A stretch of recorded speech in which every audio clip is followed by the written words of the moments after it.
Assalamualaikum warahmatullahi wabarakatuh. Apa kabar anak-anak ustazah semuanya? Semoga dalam keadaan sehat walafiat. Amin ya rabbal alamin. Pada kesempatan kali ini, ustazah akan membagikan video pembelajaran muatan IPS tema 8 subtema 1. Sebelum kita memulai pelajaran, kita mengucap basmalah terlebih dahulu. Bismillahirrahmanirrahim. Baiklah, pada materi kali ini kita akan belajar mengenai keragaman sosial budaya masyarakat Indonesia. Bangsa Indonesia beragam budaya dan adat istiadatnya. Setiap daerah memiliki ciri yang berbeda. Perbedaannya adalah pada bahasa, agama, mata pencaharian, budaya, dan adat istiadatnya. Yang pertama, keragaman bahasa. Bangsa Indonesia beragam bahasa daerahnya. Misalnya, bahasa Madura, bahasa Melayu, bahasa Jawa, bahasa Batak, dan lain-lainnya. Bahasa itu digunakan suku bangsa tertentu. Yang kedua adalah keragaman agama. Bangsa Indonesia beragam agama dan kepercayaannya. Ada pemeluk agama Islam, Kristen, Katolik, Hindu, Buddha, dan Konghucu. Tiap-tiap agama ajaran dan tata cara beribadahnya tentu berbeda-beda.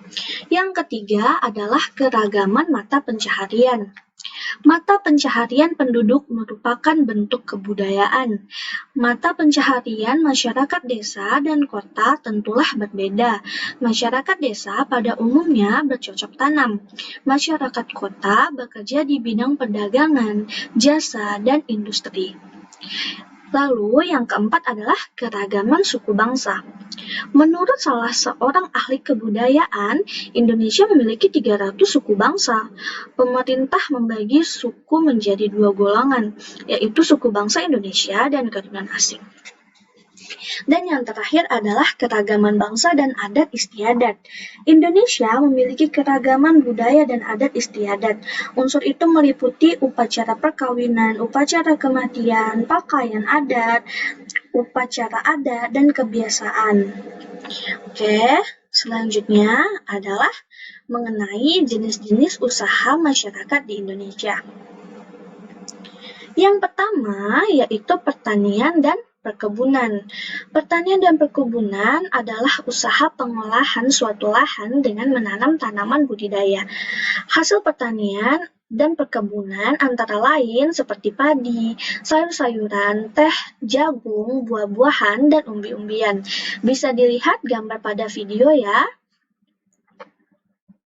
Yang kedua adalah peternakan.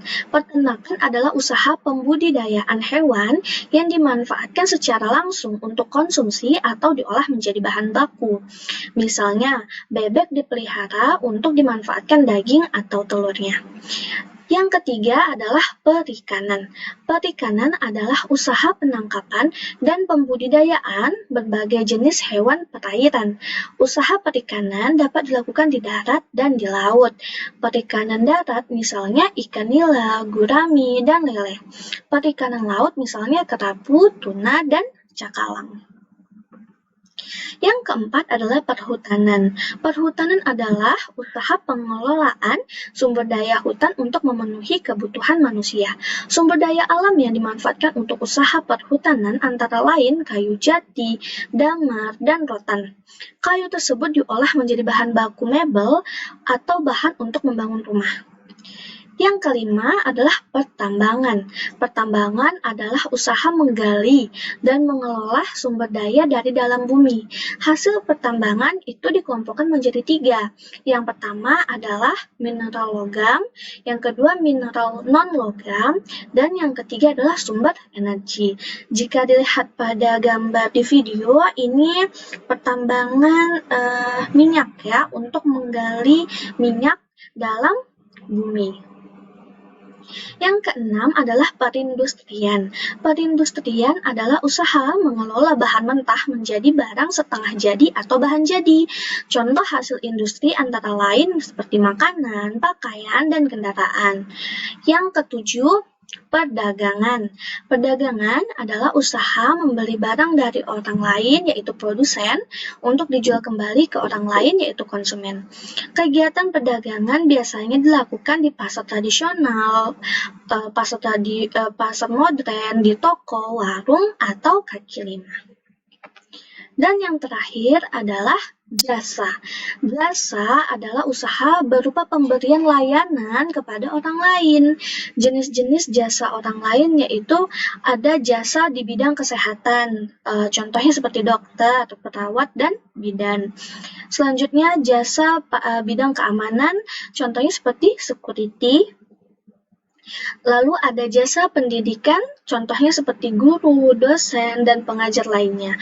Contoh lainnya di bidang jasa yang sedang booming yaitu ojek online ya, atau jasa antarjemput makanan seperti delivery. Baiklah, sekian penjelasan dari Ustazah. Jika ada pertanyaan, boleh langsung ditanyakan. Terima kasih atas perhatiannya, tetap semangat daringnya, tetap semangat belajarnya, tetap jaga kesehatan. Ustazah akhiri, kita ucap hamdalah, alhamdulillahirrabbilalamin. Assalamualaikum warahmatullahi wabarakatuh.